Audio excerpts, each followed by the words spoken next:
Les banquets polémiques du canon français se poursuivent ce 22 novembre 2025 dans les Vosges. Entre drapeaux royalistes, références néo-nazis et influence du milliardaire ultra-conservateur Pierre-Édouard Stérin, je vous explique pourquoi ces banquets ne sont pas des fêtes traditionnelles comme les autres.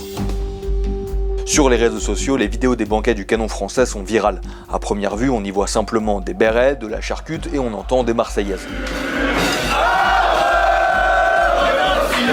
Cette ambiance franchouillarde attire beaucoup de monde, la prochaine édition vosgienne affiche encore une fois complet. Mais derrière ce chauvinisme apparent, certains voient surtout une promotion de l'idéologie d'extrême droite. Ces mots sont ceux de 13 élus bretons qui ont voulu faire interdire un banquet début novembre. Selon eux, on peut voir lors de ces banquets des saluts nazis, des chants à la gloire du Rassemblement national et des drapeaux royalistes. Dans la foulée, les organisateurs ont annoncé porter plainte pour diffamation. Ils se défendent aussi de toute intention politique et puis le banquet a bien eu lieu. Sauf que certaines images ne plaident pas en leur faveur. Des journalistes présents lors de précédents banquets ont observé des gestes qu'on peut à minima qualifier de tendancieux. On trouve aussi des drapeaux royalistes chez les participants. Et puis depuis 2024, le canon français, à l'origine de ces banquets, est passé sous le pavillon d'un fonds d'investissement du milliardaire ultra-conservateur Pierre-Édouard Stérin.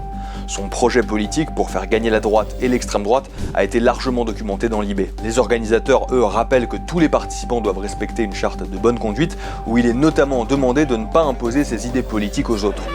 Des beaux banquets, des belles retrouvailles entre bons Français, entre bons vivants, pardon.